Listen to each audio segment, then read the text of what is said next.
looking at, but definitely going to give it a go and try to do that. And also to get ready for the next phase, of course, because that is probably the good news. Nobody knows exactly when, but eventually also this situation will go over, and by then we need to be ready to jump in a pool and be ready for the next big challenge we have, and obviously and hopefully that is next year, the Olympics. What I want to do is just go through the presentation, and after that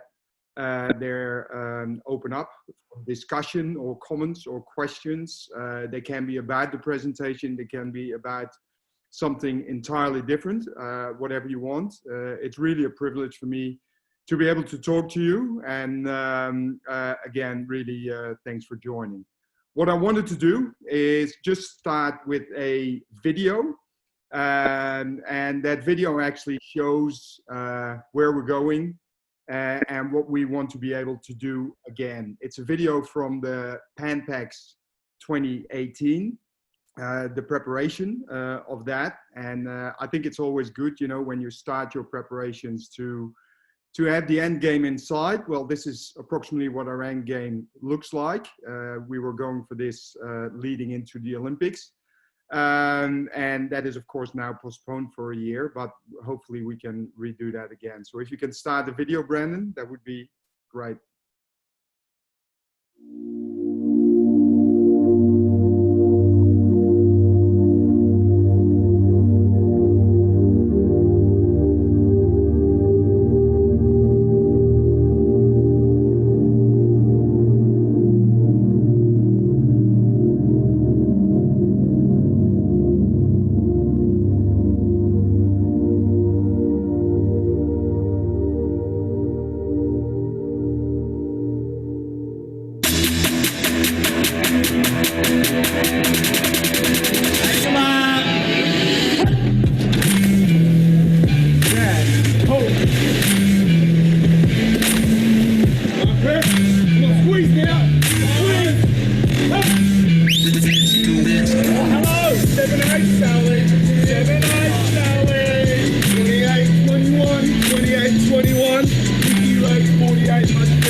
Do when you get yourself in the battle right there on that last 50, this is the one you get to test your mettle. This is the one that we get to capitalise and get a little bit of investment coming forward for the next 2 years. We get to analyse, we get to shift and change and make and create for the next 2 years to see. You want to test your mettle.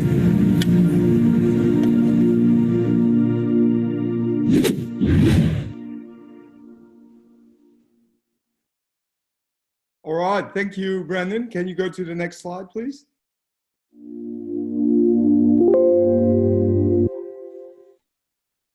That's the one. All right. Well, thank you. It always gives me kind of goosebumps to watch that again. What you saw were bits and pieces of our preparation that we had in mind for the Olympics. So meaning having our trials 5 weeks out. That is a shift that we made in 2018. And looking at that, so 5 weeks out, we made that shift before Commonwealth Games. After that, going into Pan Pacs 2018, that's what you saw. We did it for World Championships last year, and we were about to do that for the Olympics again. Of course, that structure remains in place. It has been proven successful, and we definitely want to keep that. So you saw some bits and pieces of training camp in Cairns, training camp in Nagaoka, and obviously after that we were planning to go to Tokyo. But we're dealing with an entirely different situation now, and that is the reality of it. But the dream and the Olympic flame is very much still alive. I just wanted to kick off with this first slide is a little bit the theory, because I'm pretty sure you as coaches as well, you read things, you learn things, you study things, you have conversations with people, and then sometimes you run against something that you think like, well, this is very inspiring, and this was it for me as well, besides many other things, obviously. I'm definitely no psychologist, but this theory that was made, psychologists came up with it, is called the self-determination theory. It has been there already since the 70s or 80s. So it's been there for a very long time, and it talks about the psychological needs that inspire intrinsic motivation. So motivation that really comes from within.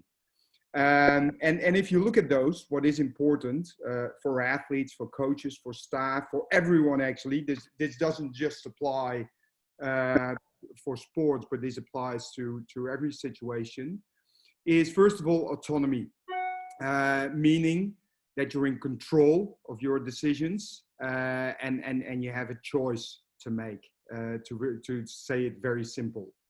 The other one is competence. You need to be able, if you want to be motivated for a task from within, to be capable to do that task. So you need to be up for it. And the other one is relatedness. So you belong to something or someone. You know, this is, for example, why we really enjoy being on team, belonging to a group, belonging to a club. And I think these things at this stage are very relevant in our actions that we do today. Even though we don't see our athletes every day, or we don't see our staff members every day, we don't see our peers every day.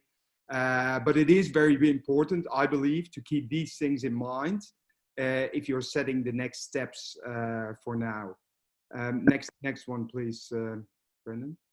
And what is that situation now? Well, let's first assess the situation a little bit. And of course, it can be very individual, and there can be many more points that you're looking at. But from my point of view, you know, what we're dealing with at the moment is sort of the whole world on various levels, but is in lockdown. And we're all sort of confronted with the 1.5 meter society. So keeping the distance and making sure that everybody is safe. As a result of that, of course, we're dealing with several issues that come from this isolation. So boredom, loneliness, and well, you name it, the lack of social contact, lack of touch, lack of feel, all the things that come with that. Of course, often away for your athletes as well, from your coach, from your peers, for yourselves, from family and friends. You simply can't visit and go and see everyone.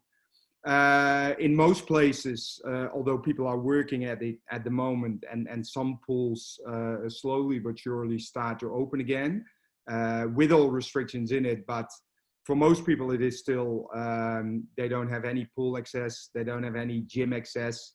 And in short, there is no normal training environment, what we consider normal, and to do our job there day to day.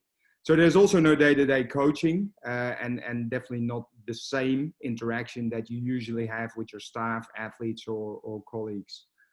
But there's also opportunities. I think this is, you know, these restrictions are a given, and we can think about that, and we can accept it or we can't accept it. I think the best way is to get over this. The best way is to accept it. There's definitely opportunities here as well. And opportunity one for me is definitely that you have more time to think. And it is important then that if you start thinking, that you think in cans, not can'ts. So think opportunity instead of what you can do at this very point. And it's also very important for your athletes and everyone you work with that you try to point people in that direction. There's also opportunities in training different. If there ever is a time to rethink your training strategies, to do different things, to actually emphasize maybe what you weren't so good at some point in time. You can do that now. I see a lot of athletes and coaches at the moment emphasizing mental training, so breathing exercises, visualization skills, and all the things that usually are a little bit snowed under in the normal training environment. Of course, we pay attention to them, but it's easy to let go of if you're very busy preparing yourself physically. Rehab gets a lot of attention, and rehab is a little bit a side effect of this as well. As well as nobody likes these Olympics postponed, and definitely not in the situation where the world is at the moment. For some people, we got to realize as well, it's an opportunity. Also, we had a few athletes that were really struggling on the injury side of things, and they actually have an opportunity to catch up. So this situation, as it sits now, is not a negative from a performance perspective, as everybody sees it. So we can definitely start building other strengths and maybe make the weaknesses a little bit stronger as we go. There's also an opportunity, and there's actually no other option than to really emphasize a healthy lifestyle. So whether you can train or you can't train, or limit it or restrict it, it is good to put an emphasis on healthy sleep, good nutrition, exercise, all the like. And that is definitely something that people become more aware of in this situation as well. It's also a time to maybe study, maybe read, maybe learn. Everybody does that their own way, of course. You don't have to go to school to study. You can also talk to someone. You can watch documentaries. You can scroll through YouTube for interesting content. You can do these like what we're doing today. So there's definitely the opportunity to do that more and more often right now. And also a very important one, sometimes overlooked, is that this is the opportunity, if you're working with athletes, to give them a lot of ownership. Actually, this situation urges us to do that. They need to be self-dependent. They need to be able to look after themselves, and we can really do a little bit more on taking ownership when no one is watching. And that can be the coach, that can be someone else. But people who do that well will come out stronger on the other side of this. And again, there's probably a lot more, and all individual. Next one, please, Brendan.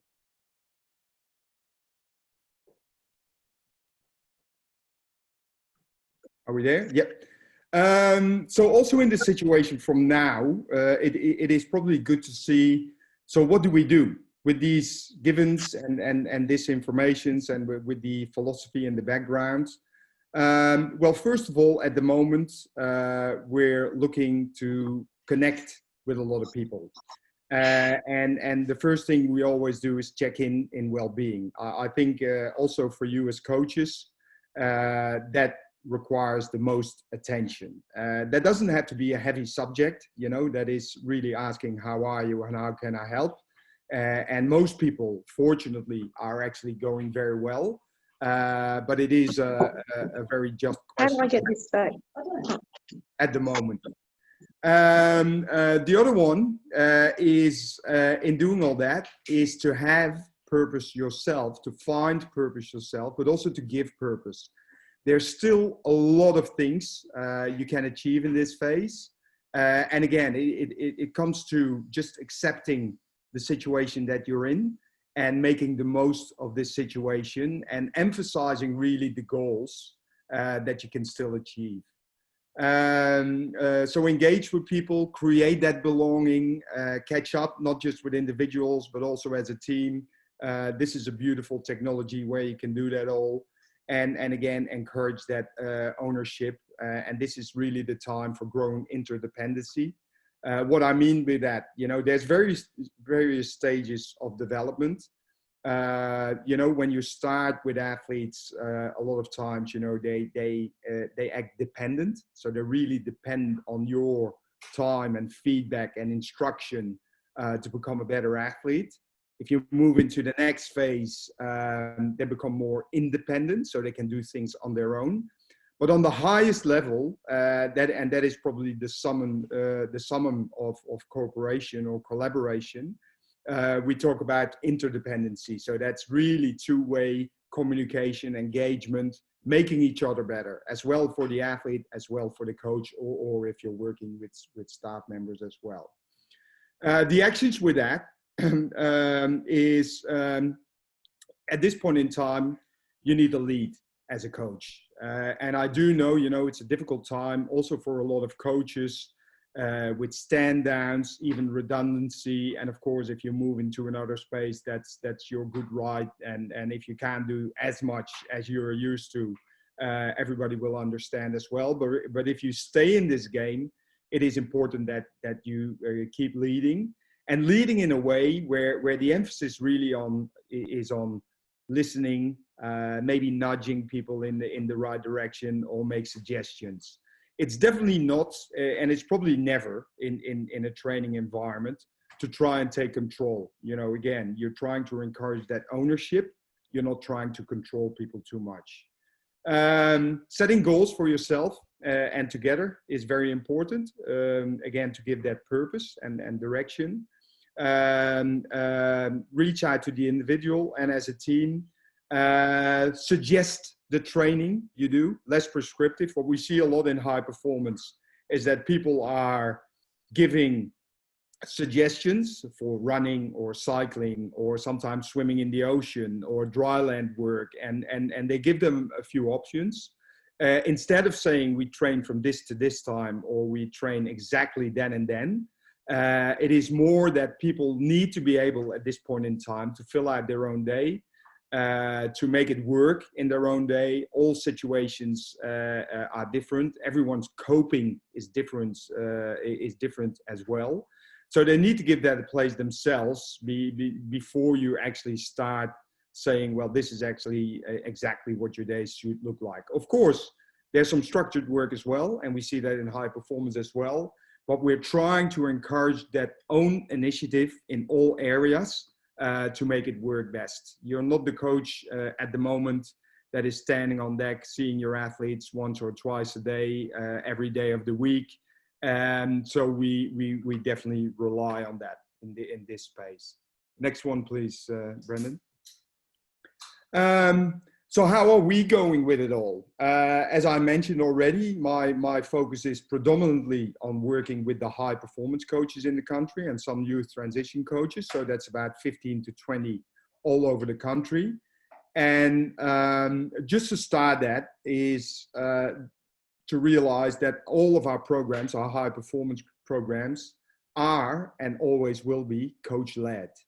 So meaning that these coaches make the decisions for their athletes. Also in these situations, and they individualize to what they know is best for their athletes. There's no way that a swimming federation or any overarching organization can tell you what's best for your athletes.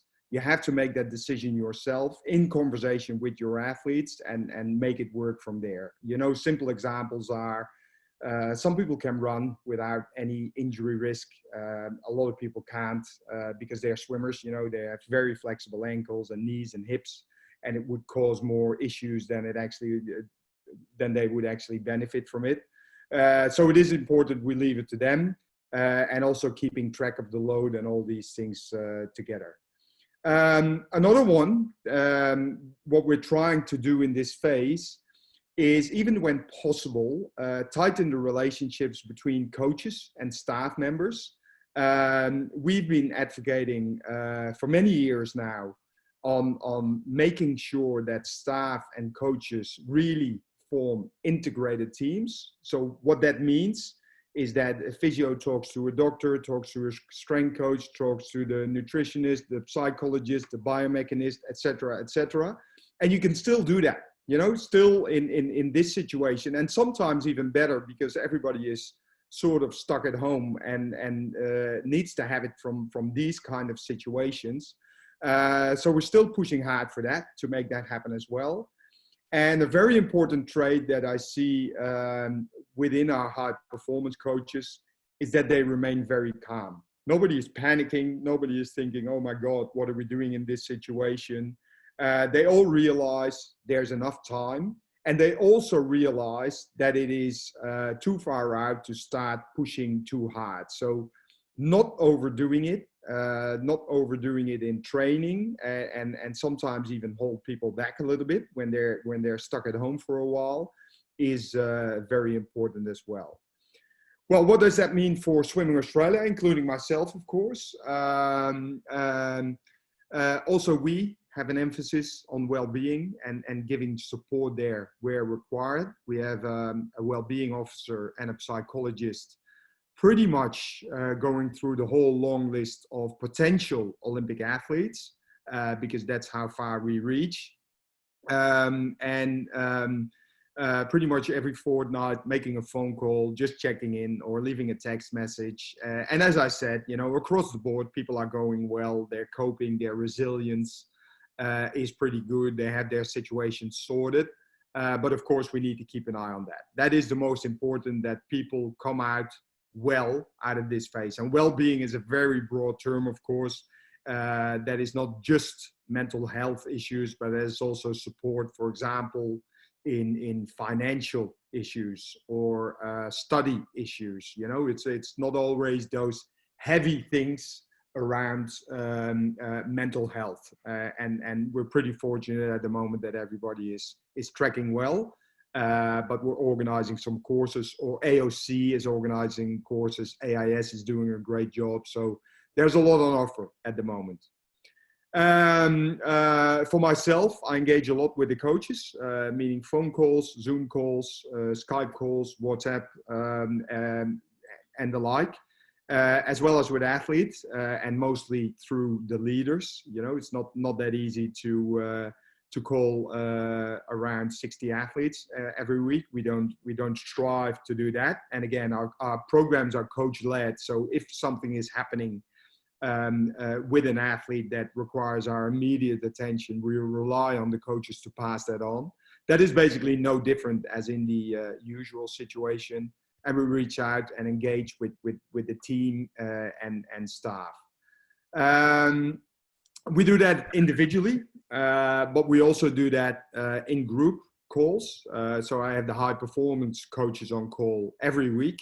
And that is basically just to check in. And what we follow there is more like, usually there are some pieces of information.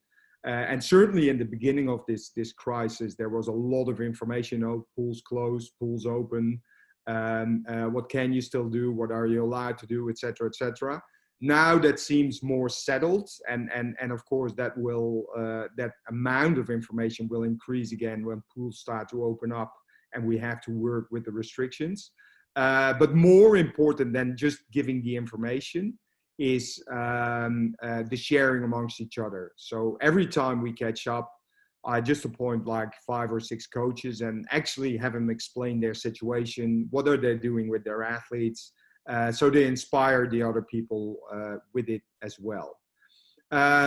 We facilitate, inform, and suggest where asked or required. That can be in any area. Of course, we have system and government connection, and we want to maintain that. And government connection, particularly with the health side of government. And this comes to, when our facilities opening up again, when our pools opening up again, what can we do? What are the restrictions? And then pass that on to all of our people. And we've started planning, but I'll tell you a little bit more about that later. So that two-way communication and engagement is absolutely key at the moment, outside all the information we give. And just to make clear that in our sport, we don't do anything outside the current health norms, and we won't. This nobody is immune to this virus. Also, not our athletes, definitely not our coaches, which are definitely in the risk group as well. So we're very careful. Where we see an opportunity and can have people back to training, we will. But we will also, it will always be with respecting what we need to do to keep each other safe as well, and society. Next one, please. So moving into planning, what's next? And that is an interesting one at the moment, of course. As a coach, and you probably as coaches as well, or business leaders, you're planning for an uncertain future. Now, the future is always uncertain, but now there is, you can't very often even make assumptions. We don't know what the world will look like in the next few days, weeks, let alone months or year ahead. But we do know a few things, and again, I'm talking here with my high performance hat on, but you can absolutely translate that to when you want to peak again, and when you want your athletes ready for the next meet, whenever that is on. For us, we know the Olympic dates are set, so we can start to work our way back from there.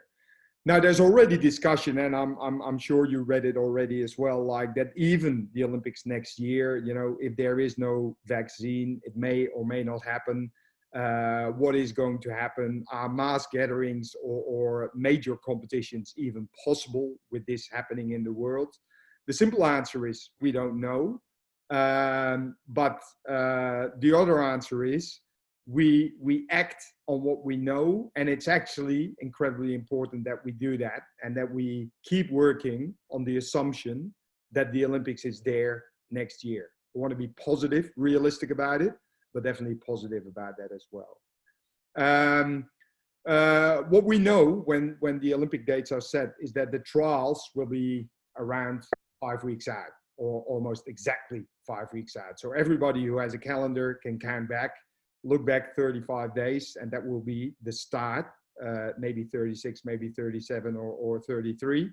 But around that time, our trials will start. That is a proven successful structure, so we don't deviate from that. Also, we want a substantial meet around every 4 weeks leading into trials. We've done that over the last 3 years already again, so working closely with all the states.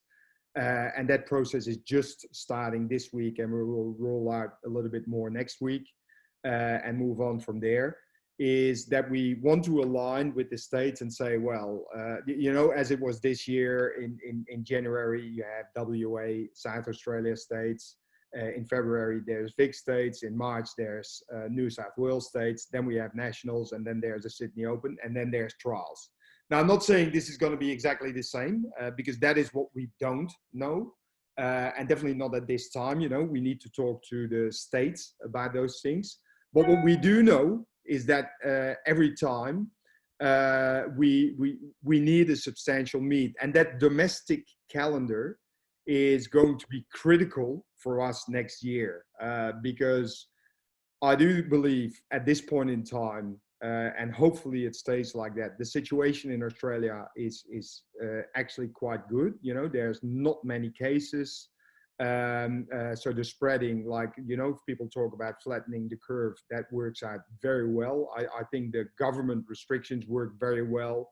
They're pretty harsh, but it needs to happen, and everybody is well aware of that. So that is great for all the Australians that actually do that, because that gets this country out of this situation as soon as possible. But that doesn't mean, of course, look at what's happening in the US, what's happening in Europe in various countries, and Africa is just starting. And in Asia, sometimes it flares up again as well.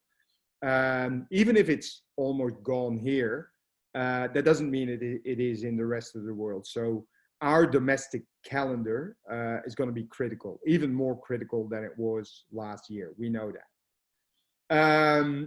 Also, what we know is that regardless of what people did in the in-between, some may have, you know, had a backyard pool, or some may have had the opportunity to swim in an ocean or a lake.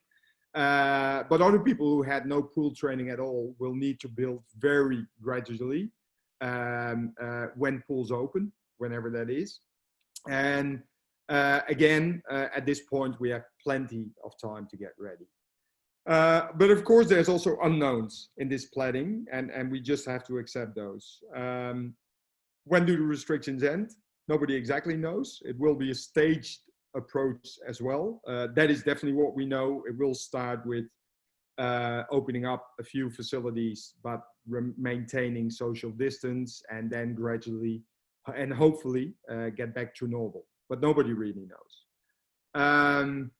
How will our world change after this, or is it actually already changing? You know, the fact that we're doing this now through a Zoom connection and trying to inform each other, that will definitely stay. I think a lot of people see now opportunities, as well as, you know, we always want to catch up face to face, and everyone prefers that. But you know, that may be it may be our future, that we do more of this and travel less. But those changes can be much farther reaching than we think of now. You know, and although it's not, let's say, a comparison in what happened, but if you think back in 2001, 9/11, how the world and the world of security and the airport world and everything has changed after that fact, you can only imagine what happens next in terms of hygiene rules, travel restrictions, ongoing travel restrictions. It is fair to say at this point in time, or at least to assume, that our world is going to change dramatically, which will also have an impact even on our domestic needs.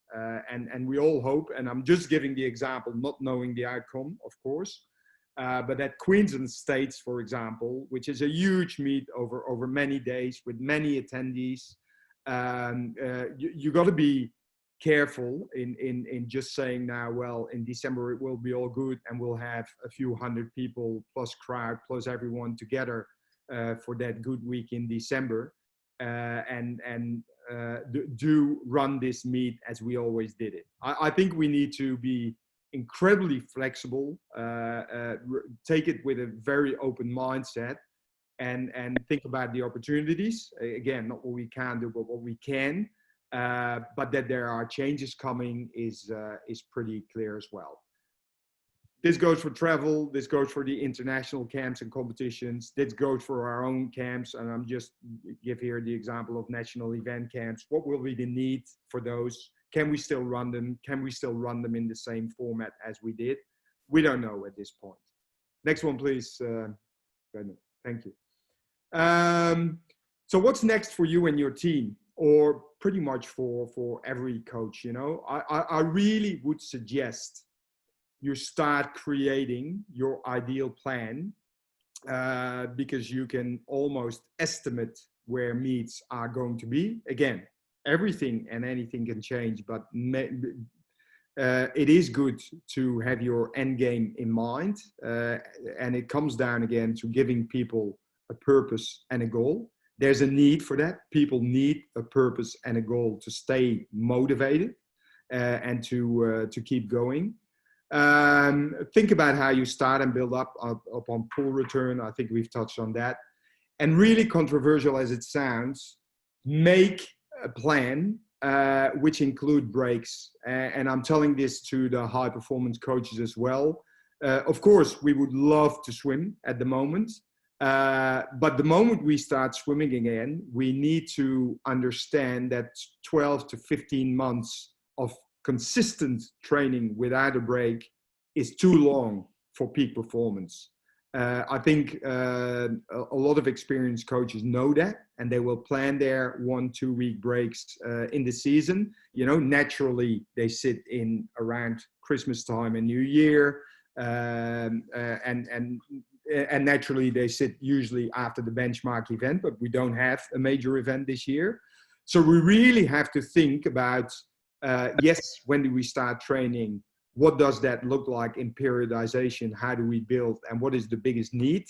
And it's not just about training, but also what is the biggest need to start racing again? Because what we do know is that, for example, if somebody comes back from a long illness or a long injury and hasn't raced for a long time, that is actually the first thing as an athlete you lose, is the specificity.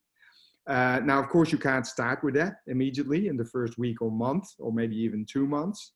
But after that, you gradually need to build that skill back again. The conditioning building fitness for an athlete is relatively simple. You just up the volume. You do that right, of course, with the right periodization and everything that comes with it. But more importantly, that when you start building, you also start looking at when can we jump back into the specificity of racing and the real specific skills again. The mindset that comes with that, and I really believe in it and really want to emphasize it, it is good to dream. That keeps you, but also the ones you look after going and sort of on their toes.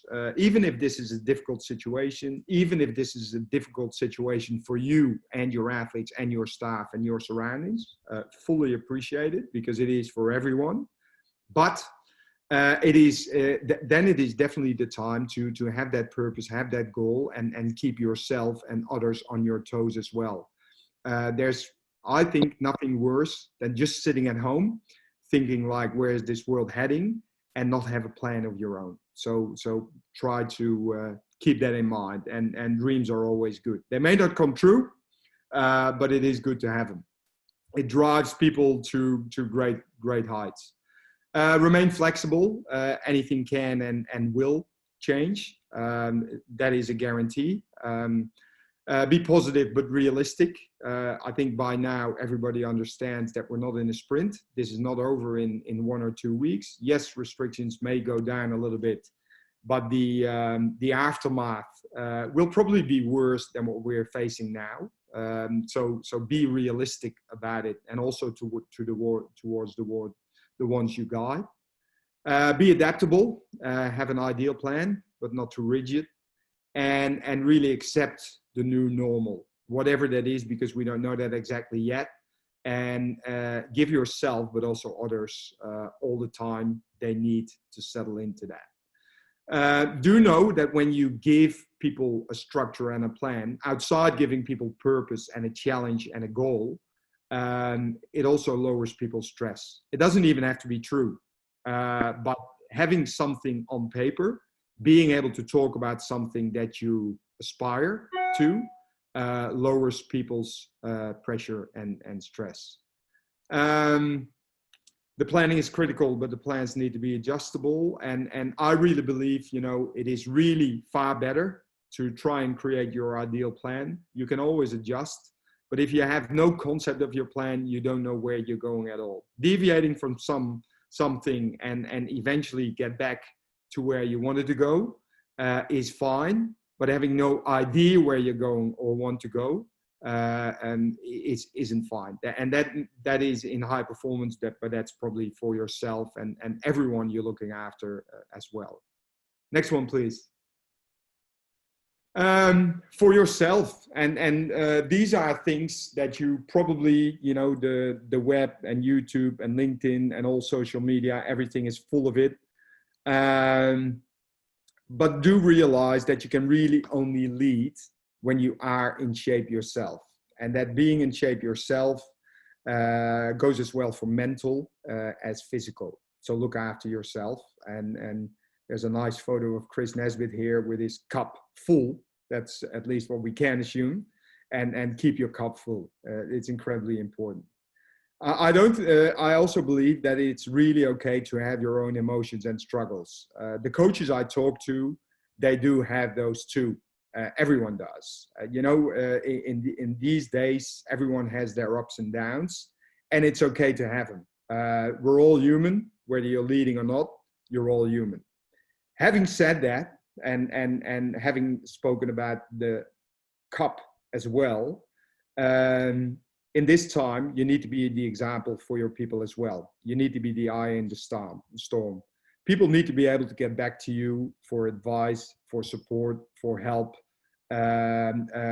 regardless basically of your own situation as well. That is being a leader, and that is what is expected of coaches and pretty much anyone who works with anyone and wants to lead.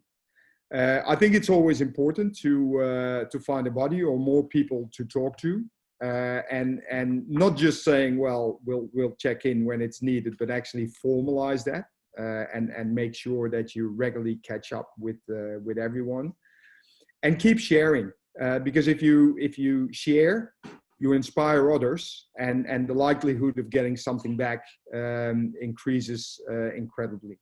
So keep doing that, because that is what keeps us going as well. So hence these platforms are fantastic, and it's great. Asta, enormous, great job by pulling people together and make this all happen. Well, as to your behaviors, and this is all common sense and all things you see as well, but nevertheless, sleep is incredibly important, enough and definitely regular. Healthy eating, food habits, incredibly important. Your own exercise, whatever that means for you, you don't have to run a marathon, not at all. I'm not doing that either. But to do exercise that keeps you sane and healthy is important. The study, we spoke about that, and maybe a very important one, and I don't always succeed in that, is to balance your work from home with life in home. My wife is looking at me, and I'm not, let's say, this is challenging because your work is at home at the moment. And, it's tempting to work from 7 in the morning or earlier till late at night because it's always there, and it's always tempting to do that. But to, make a program for yourself. I actually started that this week to do that. And it's really helpful because it pretty much restricts you from doing too much. Everyone is different, of course. But it helps me big time. And at the same time, it helps my family too, to actually see when I'm really at home. I'm at home all day, just like you. But to understand when you're really at home there is, I think, very important. I think just the last one, it's no one is an expert in this situation. Neither am I. But what I do know is when we keep pulling together and keep doing these things, we will come out stronger on the other side. And that is actually the essence of high performance, is to work better, work smarter, work together, have a higher level of collaboration. And that is actually exactly at this point in time what we're doing. In order to be the best, it is not just about working harder than anyone else, but definitely about working smarter and working together on the highest possible level. So, everyone makes mistakes in this situation. Again, nobody is the expert, but you can help each other by sharing enormously. Next one, please.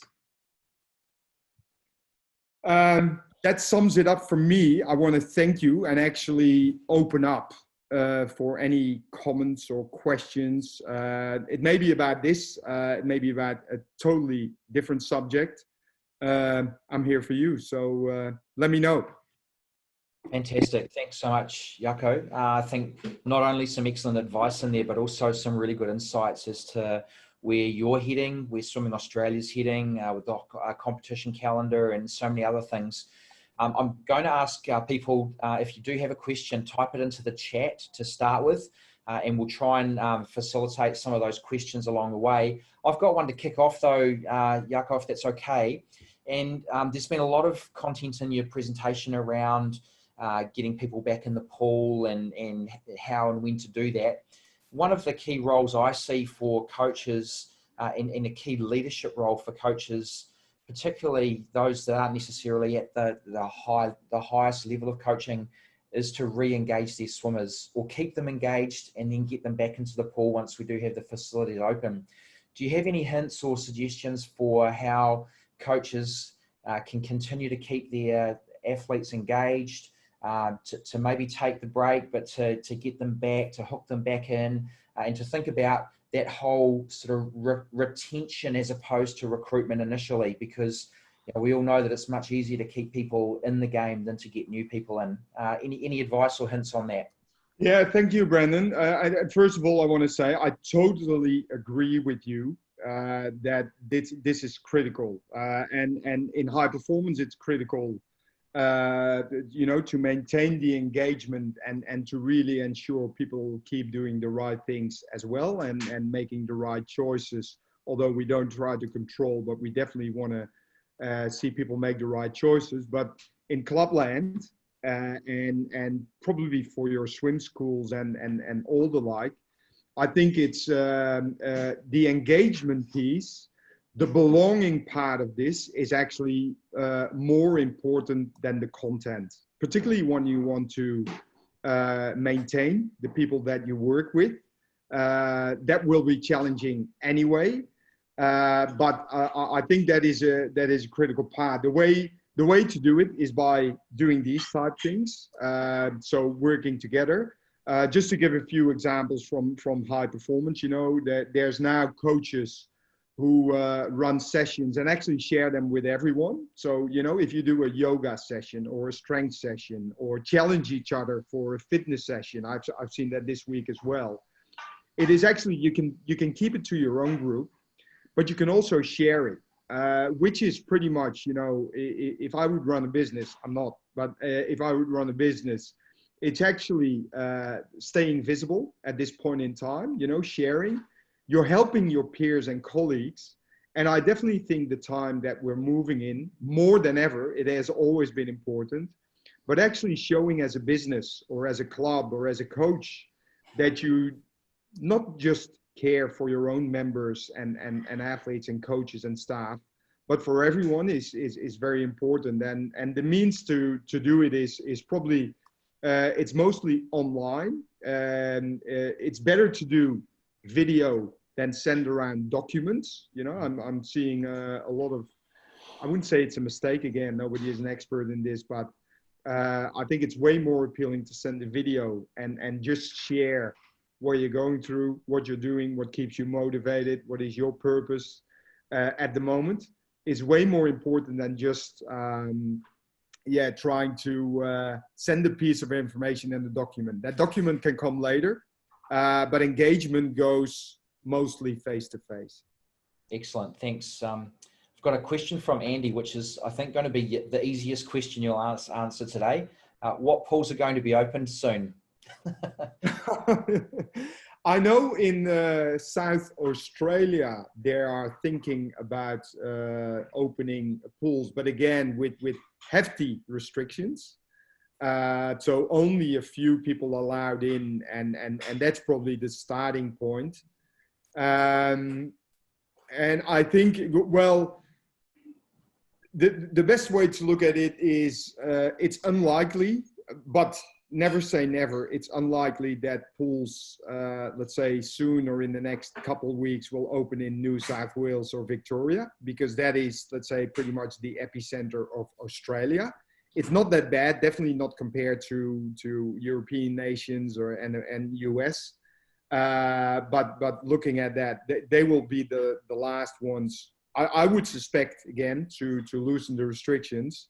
WA, South Australia, Queensland may be more lucky, but it's going to be a stage approach, and before we can get a whole group of people, let's say, if you're looking at swim schools with a lot of people together, or club teams with a lot of people together, I think it's going to take months before we see that, if even this year. Yeah, look, I agree.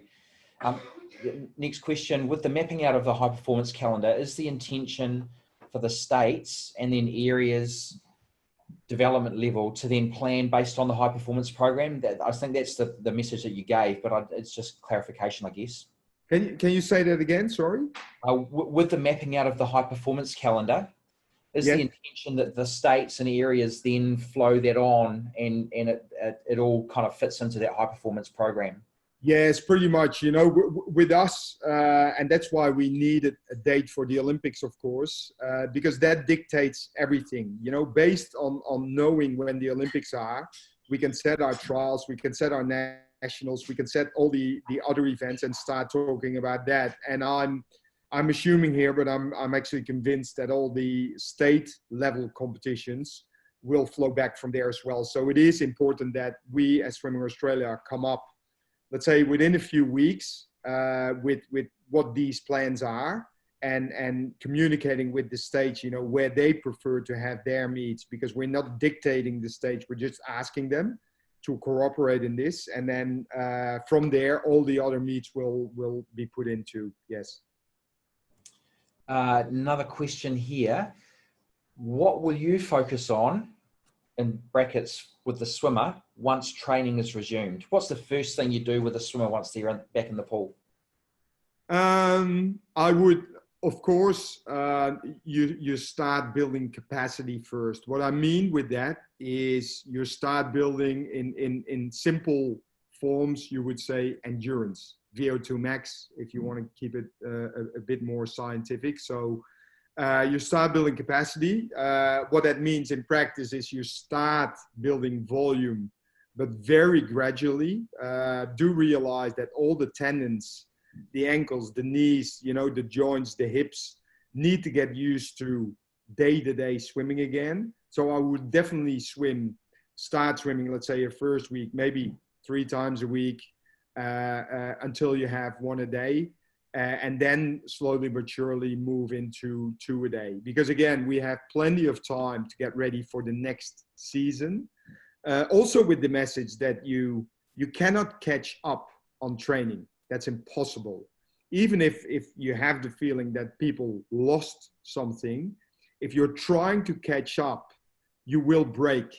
And you will break in terms of maybe just the physical conditioning, but usually it's through an injury if you want to go too fast, too soon. So immediately back upon return in the pool, I would start building a little bit of volume, but again, very gradually, whatever that means for your athletes. It's difficult to say, but if I think back about my coaching years, and that's let's say a good, 8 years now ago, but I would start easily with no more than 3,000, but this is for high performance athletes, right? 3K, and in the next week move up a little bit, add 500 a session, the next week add another 500 a session, etc., and then go from 1 to 2 sessions a day, not immediately all the time. So building, whatever that means in your situation, is the first priority.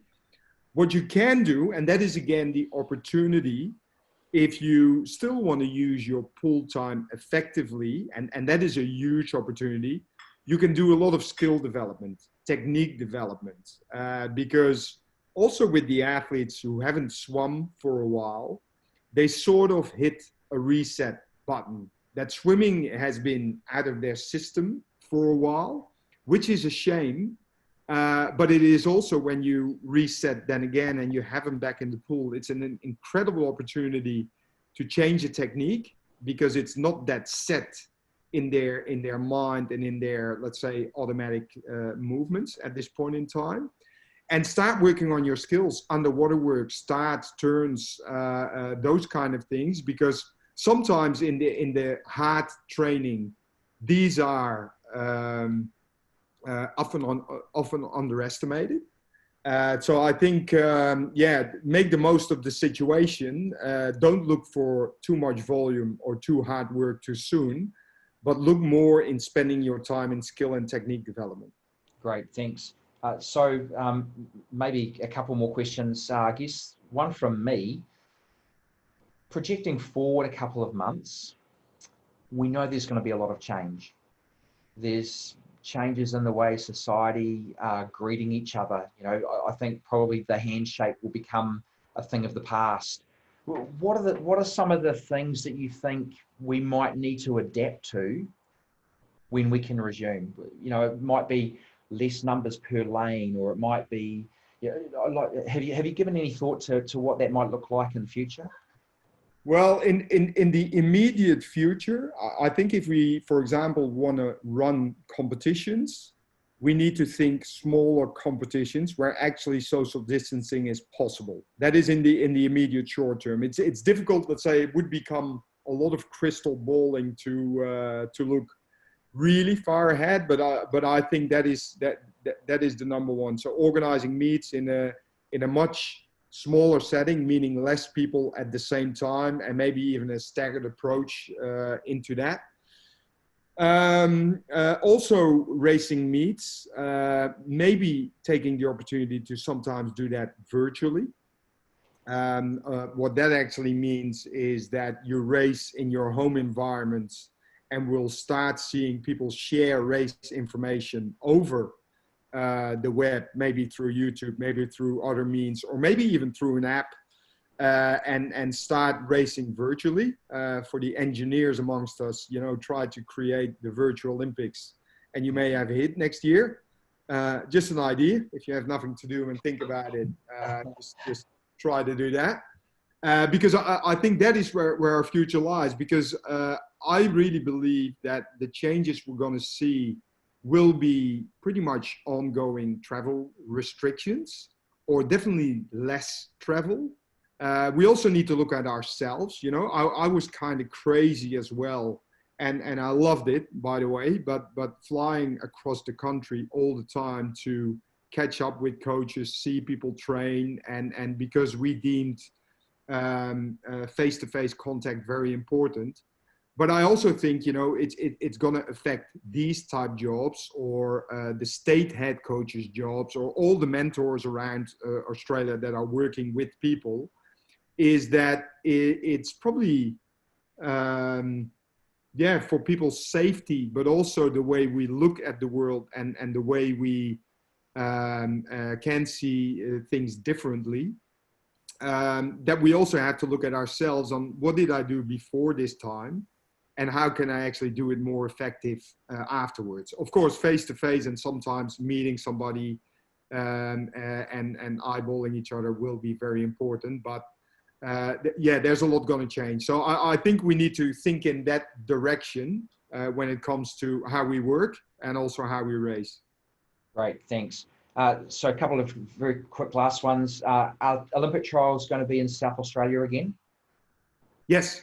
Yep. Yep. So nothing changed there in terms of just the year. Yeah. And a question from Gary. Do you believe smaller facilities who can specialise catering for smaller numbers may have an opportunity to open in the near future? What authority should we contact? And because we're in an unusual situation, would it be wise for coaches when we reopen to reassure all concerned and purchase thermometers so they can test their athletes prior to entering the facility? Yeah, I don't think it has to do with the size of the facility. Because, you know, you could also say that a larger facility is easier to open up earlier, because social distancing is easier there. I also think outdoor pools will open sooner than indoor pools. You know, what we actually saw leading into this, indoor facilities closing first, then outdoor facilities, and then everything. Then we will see the reverse process of that. So I don't think it has a lot to do with the size of the facilities. Okay. Well, I just want to wrap up, first of all, by saying if you do want PD points in the certificate for this session, put your name and email address into the chat facility now. And while we're doing that, Jacco, I just want to say thank you so much for what you're doing, your leadership of the coach leadership team. The high performance program has been really fantastic. You know, you've always been very approachable from all of us, and I know from coaches that are on pool deck at meets, you know, you were always readily available, and so thank you so much, not only doing this presentation, but making contribution to swimming in Australia. We really appreciate it. And also swimming around the world. We've got people on this call from Singapore, New Zealand. G'day Hank, how you doing, buddy? He was my water polo goalkeeper. Nice one. We've also got people from Brazil and all over the world. So, you know, you're making a huge contribution, Jacco. So thanks again from all of us. Thank you very much, and thanks for having me, and all the best to everyone who listened, and really appreciate you guys. Stay strong and stay well.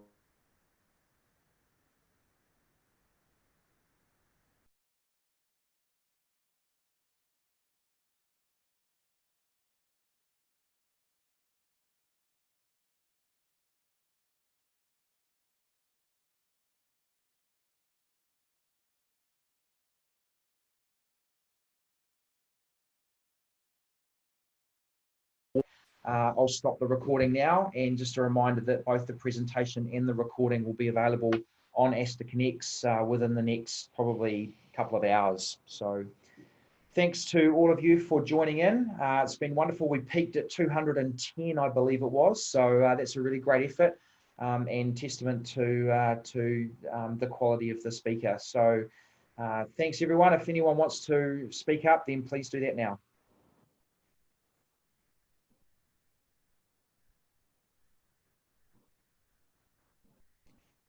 Or alternatively, you can go down to your bottom right-hand corner of the screen and leave the meeting. Thanks, everyone. Maybe see you again on Thursday with Rowan Taylor talking about coaching remotely. It's going to be a fantastic session, and he'll also be talking about the remote resources in the workplace, in the coaching hub. So, yeah. Okay. Thanks, everyone. Thank you. Yeah, Michael. Right.